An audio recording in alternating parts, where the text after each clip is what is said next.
Welcome to today's presentation. Today I'm going to talk about flat Earth. Okay, so contrary to your popular belief that we are living on a spinning ball, we are actually living on a flat and motionless plane.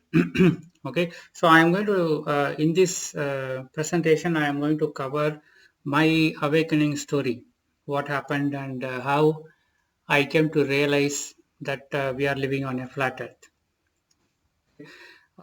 So just a caution, please do not sacrifice your common sense for the comfort of consensus. Just because the entire world believes in something, that you have to believe in it, even though your common sense says otherwise. Please don't make that mistake. So keep an open mind and um, see what happens. Okay, so I first encountered this flat earth discussion in Vegans India forum. There was somebody commenting that the earth is flat, and then there were a couple of people who are making fun of it. And then I thought, wow, I mean, in this age of space technologies, we are why this guy is talking about flat earth. Then I was literally laughing. Then he continued to be stubborn and he continued to talk about a flat earth. So I thought I'm going to teach him a lesson. So I made fun of him and then pulled his leg so badly that after some time the guy said, "Okay, forget it," and then he fell silent. But then the idea got stuck in my head because the thing was so strange to me at the time. Okay, I thought, okay, I have to double check this, even though I was sure that we are living on a globe. I thought, well, anyway, let me check this out. Okay, so I went to the Google and searched for flat Earth. Okay, so the first link that came out was the Flat Earth Society. And then when I went to their website and then looked through it, it was very strange. I mean, stranger than anything I've ever seen. They were also claiming that the Earth was flat and it is traveling upwards, continuously accelerating, thereby producing the gravitational effect. I mean, that sounded absolutely ridiculous to me. So I was about to give up. Okay, I thought, okay, I'm done with this flat Earth argument. Let us get to something more interesting. Okay, but my most favorite channel of all time was National Geographic. So I thought, okay, let me find out whether there is anything put out by National Geographic on flat Earth. So I went ahead and searched for flat Earth National Geographic on YouTube, and sure enough, this video popped up. Okay, so in this video, they were. You think that with the beautiful photographs. Okay, I'm going to for finding or on science heat mirror. Investigation group usually does a test that will be ready, Craig? So right now. Okay, this out and fire the stripes. One way that Aristotle proved Aristotle. Okay, so in this one, they are performing an experiment to show that a boat disappears over the curve of the earth. Okay, so let us watch this and then I'll come back to what happened. 1,000 years ago that the earth is a sphere was with a boat test very similar to this one. As a boat approaches the horizon, it appears to slowly dip down into the water before disappearing completely. That's got everything to do. Okay, so one important point is once the boat starts disappearing, it is impossible to see the other side of the land, right? Keep that in mind. Do with the curvature of the earth. If the planet was flat, the entire boat would remain visible. So it'll be a very visual depiction of the curvature of the earth. And what's really interesting is that some of the flat earthers, including Mark Sargent, are actually going to be here for this test. They want to see it for themselves. What do you think is going to happen here today? I appreciate a scientific group coming out and trying to do this test. Great. Appreciate the enthusiasm. But cannot work. Cannot work? Okay, so this is the striped board. You can see that the entire thickness of the boat is no more than a single strip, right? If this red strip goes down into the water, or I mean it vanishes, it is practically not possible to see the boat also. So it's starting? Yeah. Okay, so the test is starting. It's starting right now. At first, all the stripes are clearly visible. But sure enough, as the boat reaches the horizon, the stripes begin to disappear one by one. It's pretty amazing. You can actually see it pretty clearly with this camera here. And you see that the red stripe that was at the bottom has completely disappeared. And it's now getting closer to sort of the middle green stripe, that is. So we've lost about 1.5 stripes. Right. So this... Okay. This is where the aha moment arrived for me. So you can see that the red stripe was gone. Okay, it is halfway. I mean, the red is pretty much gone. But you can see the boat's body visible over here. The entire boat's body is glimmering already. Okay, so that shook me up. That I thought, okay, this should not be possible at all. Okay, I had to go back. See, you saw the glimmer of it. Okay, so that was the point of shock for me. Okay, so I had to go through this video again and again. So as you can see, this is how much of thing that has gone into the water, right? So two strips have gone into the water, whereas the boat's thickness is just about one strip width. Okay, so now as you can see that this is the proof of that. You can see red bar over here, and the boat's thickness is only that much. But here the red is gone, and this may be about halfway through the next white band. But still, the entire boat body is visible. You can actually see it glimmering. Okay, so this was, and also you can see that the other end of the shore is still visible.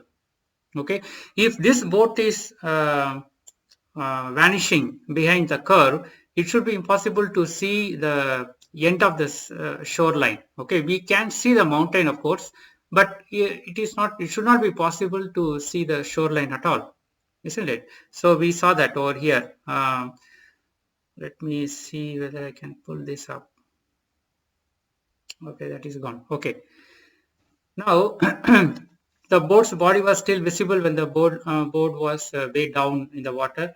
Then the opposite shoreline was visible. So to me, it was an emotional breakdown practically. The entire worldview was gone. in a small flash, it just vanished. Okay, so I had to come to terms with it.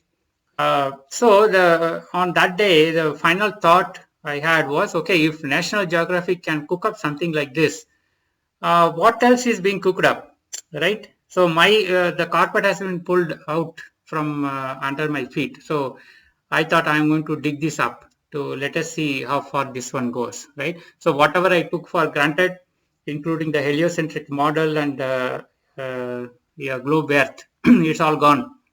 So I have to go back to the basic things and then start building my worldview again from grounds up. So that is what it is. So I continued to do some searching on the Google, but I found out very soon enough that flat Earth topic is highly censored. Okay, so there is so many videos that ridicules the idea, and so many rebuttals all over the place. If you go and search on Google, you will only see rebuttals. You won't see any genuine logical flat Earth videos at all. So I found many very good flat Earth channels, but over time, gradually, most of those, not most, I mean many of those channels have disappeared. They are all gone. Okay, so it is censored on social media like Facebook. It is censored on YouTube, search engines, not only Google, even DuckDuckGo, everywhere. Okay, it is heavily censored. Okay. So now, before we look at flat Earth as such, we need to inspect the globe Earth model and see what is wrong in that model, right? So that is how we have to logically go ahead, go after this. So there are so many problems. So I'm going to list out a few of those here. that the first thing is we don't feel any motion, and gyroscope do not show any motion of the ground. We are going to see this in more detail in this presentation. And all the flight models and instruments assume flat and motionless Earth as per the government documentation. And then all the survey standards, including the WGS 84, the geodesic coordinate system, it is a flat Earth datum surface they are using. And then there are a lot of issues with respect to wind speeds and altitudes. Then sidereal years, long distance photography showing just a flat Earth, and long distance microwave transmissions which get transmitted by line of sight. They are transmitting microwave signals just too far beyond the Earth's curve. Okay, so there are anomalies with respect to day and night.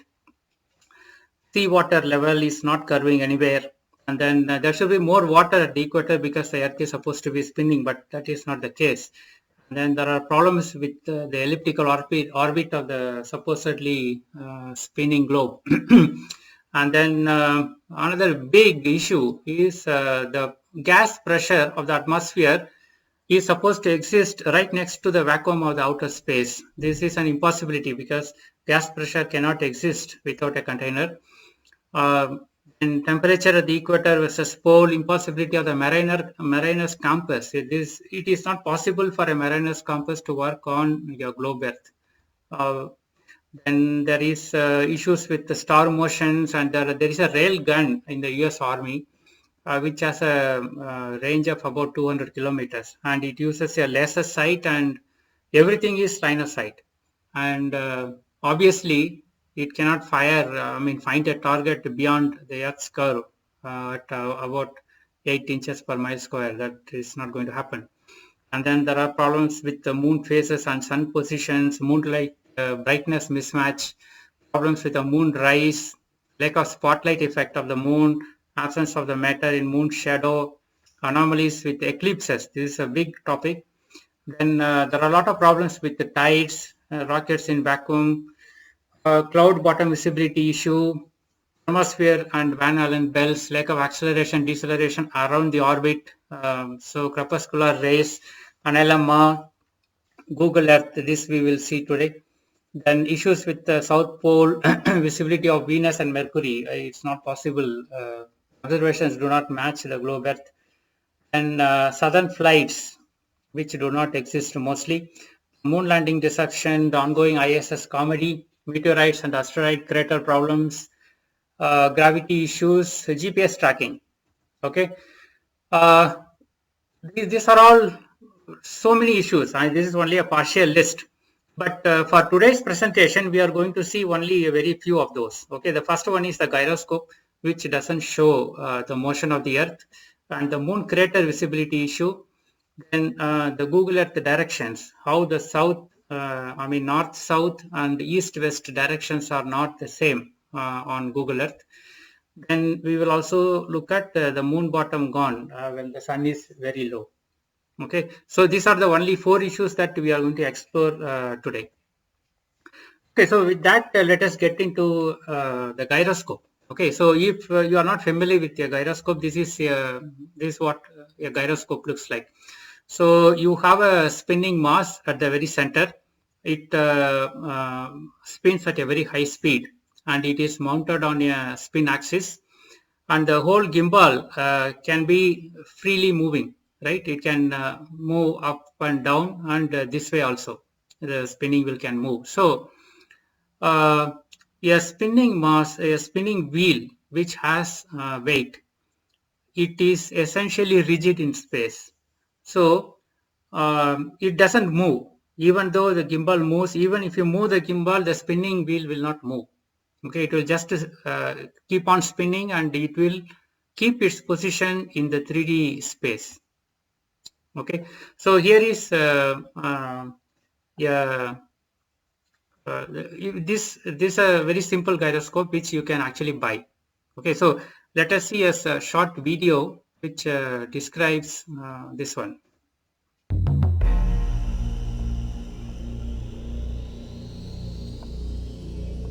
This is a it can mount on a multiple ways. The components of this simple mechanism are obvious, and it doesn't seem to have any special capabilities. Try to stand it on end and it falls over. Try to suspend it like this and it drops. Apparently it can't defy gravity. But spin the wheel and all that changes.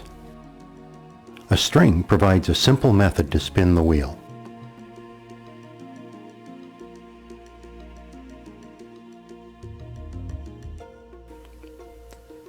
The first thing I notice about the spinning gyroscope is that it resists attempts to change its position. A resistive force appears when I attempt to tilt or rotate the gyro. Now when I stand it on the tabletop, it stays vertical. The spinning wheel is creating a force that holds the gyroscope upright.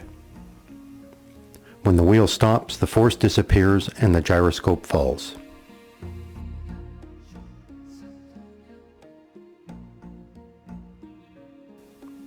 Incredibly, this force will support the gyroscope like this.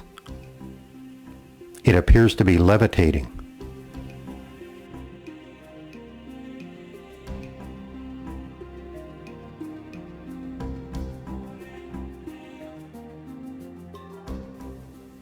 A spinning gyroscope will balance on a string.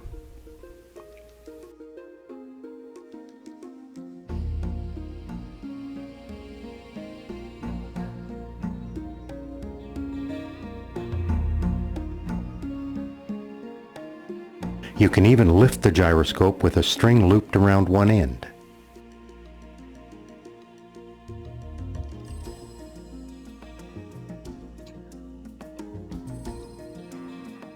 Okay, so that rotation happens because of this interesting momentum. behavior is difficult to explain.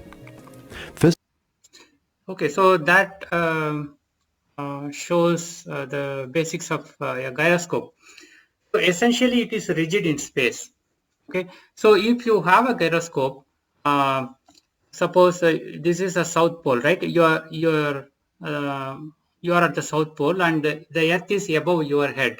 Okay, so the Earth is rotating clockwise. So at the equator, if you put out a gyroscope, it should start moving. Okay, so you are standing next to this gyroscope. As the day progresses, in 124-hour cycle, the gyroscope should move a full circle. Okay, so this is at the half day, it should return back to its position and again starts moving slowly, and then come back again in the next 12 hours. Okay, so it's about 15 degrees of change every hour. So that is the kind of movement you should see. Okay, because of the spherical nature of the globe model, if you place the gyroscope at the equator, it should be spinning like this vertically. It should be spinning vertically like this. But if you put it in the south pole and then the Earth is rotating like this, then the spin will be horizontal, right? It should be horizontally spinning. So suppose you are somewhere in the northern hemisphere close to the pole, then it will be mostly horizontal spinning and a little bit of vertical component. It will be there. Okay, so that is how the gyroscope should behave on a spinning ball Earth. Okay, so here is a photograph of a high precision gyroscope. You can buy this for about $110, I think. This is amazing stuff. It's expensive, but it's amazing stuff. You can actually attach a motor to it and you can keep it spinning. Okay, so here is a full setup. It's a gyroscope and this is the small motor. And this is the counterbalance to balance out the weight of the motor. And this is the gimbal on which this is balanced. So if you are on a north hemisphere, very close to the pole, then you should be seeing a horizontal rotation movement. Okay, so you can see that the gyroscope is placed on top of a 360-degree marked sheet. So here it is, the top view. You can see that it is there. So if Earth is rotating, then the entire table and the frame of the gyroscope, the gimbal, that will move, but the rotating Mars, that is not going to move anywhere because it is rigid in space, as we saw earlier. Okay, so now people have done so many experiments with this. For hours together, they have left it running. So many people have repeated this experiment, but the gyroscope has refused to show any kind of motion whatsoever. So if Earth is truly spinning and is spherical, it should be impossible to use the gyroscope without calibration as per the GPS location also, because at the equator, only the vertical rotation will be possible, and at the pole there is only horizontal motion, and in between everywhere it is going to be a combination of vertical and horizontal motions, right? So you cannot use a gyroscope without first knowing where exactly it is. Okay, because calibration is different for each location on Earth, and the calibration has to be continuous if the gyroscope keeps moving. Okay, it has to be done. There is no way of working around this continuous calibration problem with respect to the GPS location. Okay, but if you go online and look for this MPU 6050 gyro sensor, there are multiple sensors. You get GY87, MPU 9265 also. So all these chipsets and the electronic circuits, they come with only the gyro. Okay, it has no GPS whatsoever, and obviously there is no calibration possible. But these are very accurate. There is a very accurate gyroscope which you can connect to your mobile. Even your mobiles, the modern smartphones, most of them have a gyroscope and an accelerometer. Now, if you just leave the mobile phone on the table, then the gyroscope should change as per the Earth's rotation. But that never happens in any of this whatsoever, and none of them have GPS. Okay, this should clearly tell you that we are actually standing and moving on a motionless plane, motionless place. It doesn't move with respect to space. So again, to review, a gyroscope is a spinning wheel. It maintains its rigidity in space, and a gyroscope put on the ground, it should move because the Earth is supposed to be moving, and the gyro is not. Okay, because of the rigidity in space. But till date, no gyroscope has ever shown this whatsoever anywhere. Okay, if they did, then we would be seeing this kind of gyroscope set up everywhere. Every school and college would be having a gyroscope showing the rotation of the Earth 15 degrees per hour. Okay, but no, you can't even get a high precision gyroscope very easily. And all aircrafts use this gyroscope to know their position in 3D space. There are many videos available where you can go and watch those things.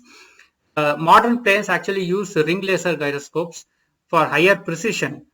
But all the older planes, about 20 years and older, they always use purely mechanical gyroscopes. It has no electronic components or whatsoever in the functioning of it. So if a mechanical gyroscope is not showing a motion, a moving Earth, it simply means the Earth is not moving. It is as simple as that. There is no way of arguing this around. Okay, I hope you got this, right? This is a very straightforward method which anyone can test.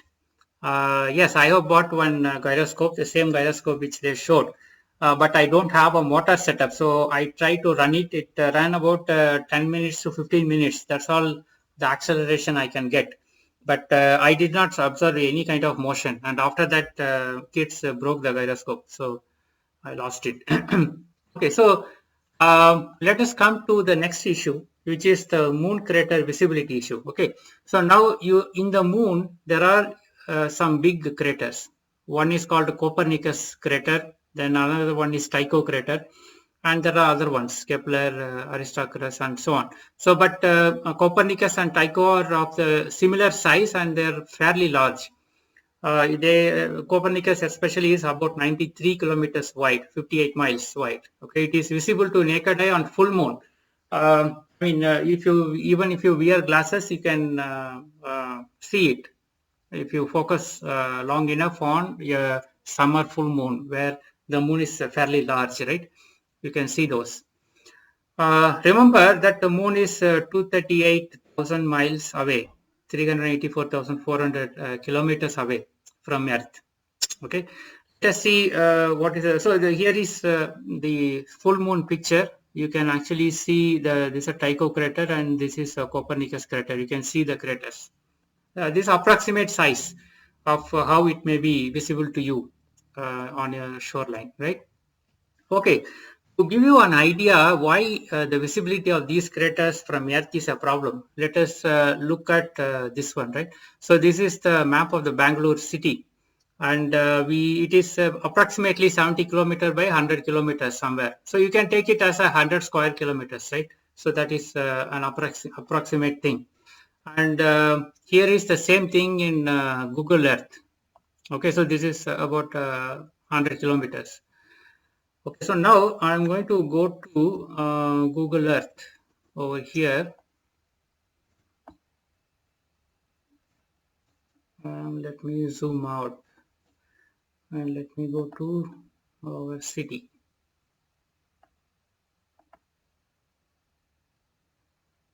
Okay, so this is the Bangalore city. Okay, so this is from 85.98 kilometers away altitude. I'm looking at Bangalore from 85 kilometers altitude. Okay, now let us keep increasing the altitude. So I'm moving away. It's 200 kilometers, 300, 400, 500, 600, 700, 800, 900, 1000.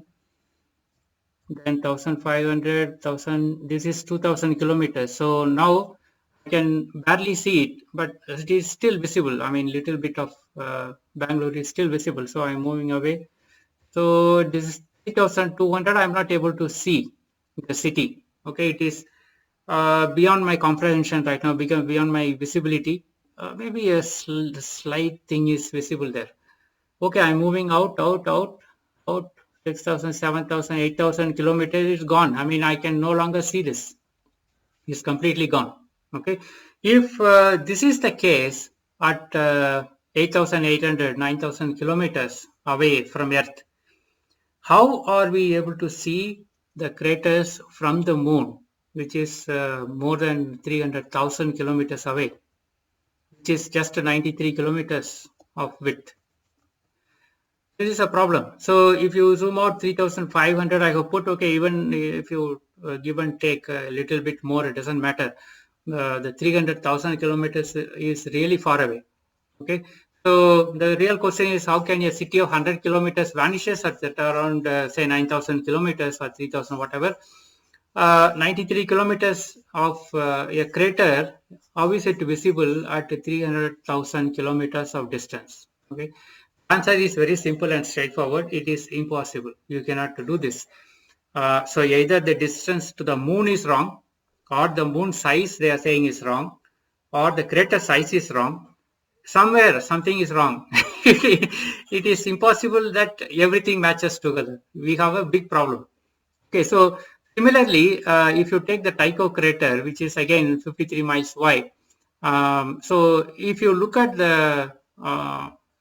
the inverse square law of light propagation from this 53 miles wide crater, if you compare the angular size after 238,000 miles, it becomes only 0.0128 degrees. Okay, so from about this whole thing is about 0.5 degrees in the sky. Then from this one maybe 0.2, maybe 0.1, maybe around that, and then that goes down to 0.0128 degrees. Now the angular resolution of our eyesight is only 0.02 degrees, and at this distance the Tychos will be occupying the angle of 0.0128 degree, which means that our eyes cannot see it. It is way below our eyes resolution. So this is again very straightforward case where there is not much of an argument with this. So the distance is wrong, the Tycho crater size is wrong, or our eyesight resolution is wrong, which is not possible to argue because you can easily prove the resolution of our eyes in other methods. Okay, so obviously there is something very wrong with this whole thing. Okay, so that is it for the moon crater issue. Again, there is, as far as I can tell, there is no counter argument to this one. I mean, valid counter argument. There are a lot of people who make a mess of arguments on this issue. You can go online and look for rebuttals. Okay, so now the third issue is a Google Earth directions. Okay, so on a spinning ball, the both north-south lines and east-west lines should be parallel to one another. Okay, so if I draw a line from north to south and south to north, they should be parallel. And similarly, from east to west and west to east, if I draw two lines, they should be parallel, right? But on Google Earth, which is supposed to be to the scale map of the world, this is not really the case. 0 to 180 degree of north-south lines are actually parallel. Yes, this is true. But then the 90 to 270 degree east-west lines diverge away. They are not really parallel. Okay, so let's see it on Google Earth. Okay, again. Okay, so I'm going to pick United States so that it is easy for us to demonstrate on a northern part, so that it is the divergence is easily comprehensible. Okay, so here we are. Okay, so now let me pick up this tool and draw. See, this heading is the main thing. It is heading is 0 degrees, right? So from here it is down 0 to 180 degree vertical, and this is 90 degree to 270 degree horizontal. So if I draw a line from,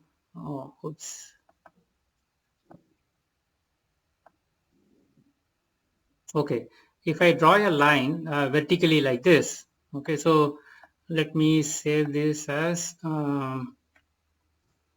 this north south one. Okay, so this is the north to south line, right? So again, let me draw another line from 0 degrees to 180 degrees, right? You should watch this number here. So this approximately,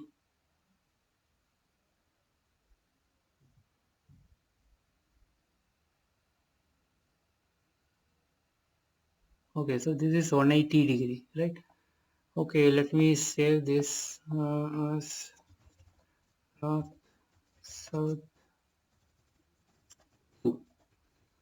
Okay, then let me draw this one more line which is parallel to this.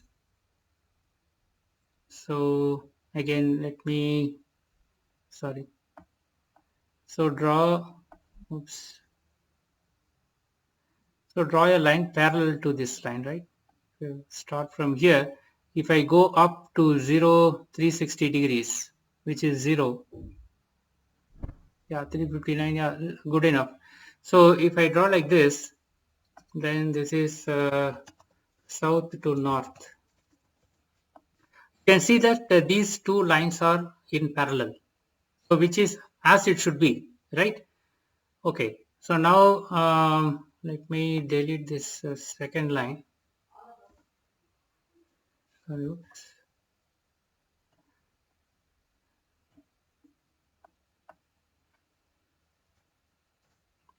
Okay, you saw that.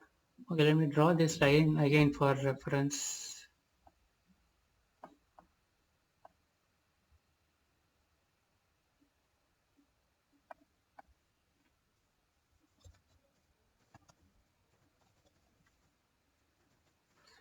Okay, so now let us draw again line from east to west. Okay, so from here I'm going to draw a line from 270 degrees, right? Okay, 279.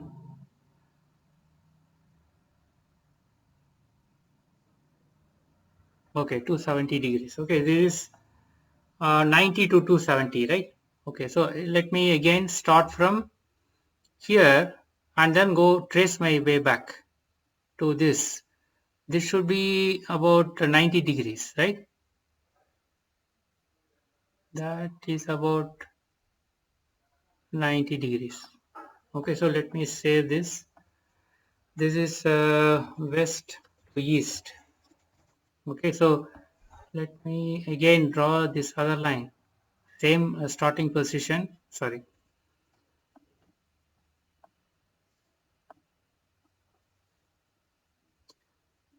Okay. So if I draw again from here, from 90 degree to 70 degrees.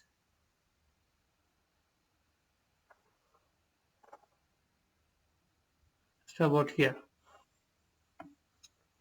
Now you can see that this line and this line is, they are not parallel.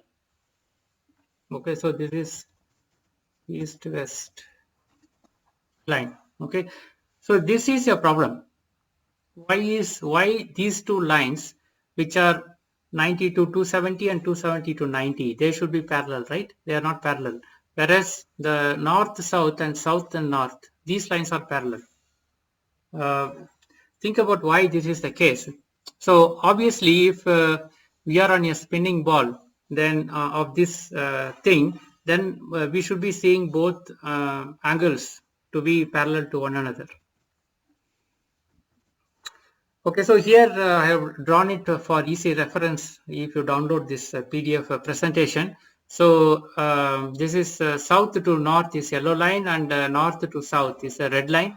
Both match 0 to 180 degrees. And then, but if you draw east to west and west to east, they diverge. They diverge towards the equator. If you draw the lines above in the north, they will be diverging much more towards the equator.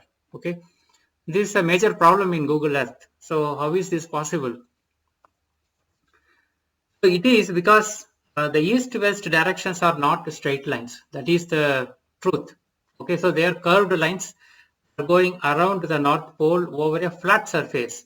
This one also shows that the Google Earth map is a projection of the actual flat Earth map, not the other way around.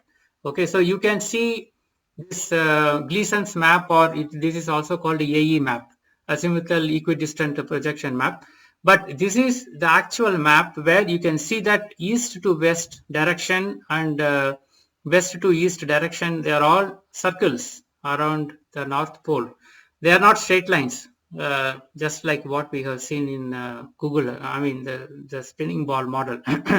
So because this is the true thing, and the globe is the projection of this, where the flat map is taken and wrapped over a globe. That is why the true east-west and the true west to east directions do not have a parallel path. Okay, because they are all running around in circles. So think on this. This is also a fairly straightforward thing for you to look at and comprehend. You can check it on Google Earth and Google Maps yourself. Okay, so this is the what a popular model looks like. Okay, so first of all, we do not know what is happening after the 60th parallel. Okay, we know that there is a North Pole which is fixed at the spot. We do not know anything after the 60th parallel because you are not allowed. There is no travel allowed. It is completely locked down for casual visitors. You can read about the Antarctic Treaty, the only treaty which has remained in force without any breaking of by any countries for now 60 years. Now you can see that the sun and moon are traveling from east, from this. The sun actually travels from this inner circle to the outer circle, and the center one is the equator. From Cancer to Capricorn, it travels throughout the year. It slowly goes over there and then comes back over here. And we will have an equinox when it is over here. And you have winter and summer equinoxes in these two extremes. And one question people keep on asking is that if sun is moving over the flat earth, how is that we are not seeing 24 hours sun? Sun should be visible, right? That is not really the case because sun is close to the surface, And as you can see, there is a limit to the throw of the light. You can see that this bulb is a point source. Okay, it is not a torchlight kind of directed light. It is a point source. Even then, the throw of light has a limitation. It is only this much. So rest of the parts are going to remain in darkness. Okay, so that is about the Google Earth anomaly. Okay, this clearly shows you that Google Earth globe model is a projection of the Gleason's flat Earth map, not the other way around. Now let us go on and explore a practical issue, that the moon bottom when the sun is very low on the horizon. Okay, so here is the sun. This is the photograph I have taken near my home. Okay, so let me show you the video so that it is easy.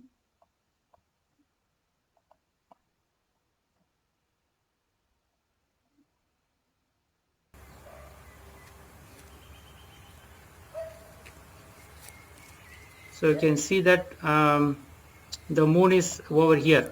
Okay, so moon is over here, and as we have seen there, the sun is over on the other side. The sun is over here. Okay, the sun is over here, and then the pan around, and you can see the moon up, way up in the sky, or somewhere here. Okay, so which means that it is getting the full sunlight. It should be getting the full sunlight, and no part of the moon should be really visible. If at all, the upper part should be gone. But you can clearly see that the bottom of the moon is gone. This cannot happen on a heliocentric model, right? This is an actual footage, and you see this all the time. I see this kind of situation all the time. I show it to my kids as well. Okay, so here again, the model doesn't hold up to practical observations. Okay, so if the moon is reflecting sunlight, then the moon's bottom side should be lit fully, but that is not really the case. Okay, the bottom is gone. It has no logical explanation, as you can see here. Okay, so here is a explanation on that. The sun is low on the horizon, and I am here. So the light should go over here, and I should be seeing this kind of a profile, right? And in fact, I should be seeing a full moon practically. The shadow is entirely on the other side. This is my plane of visibility.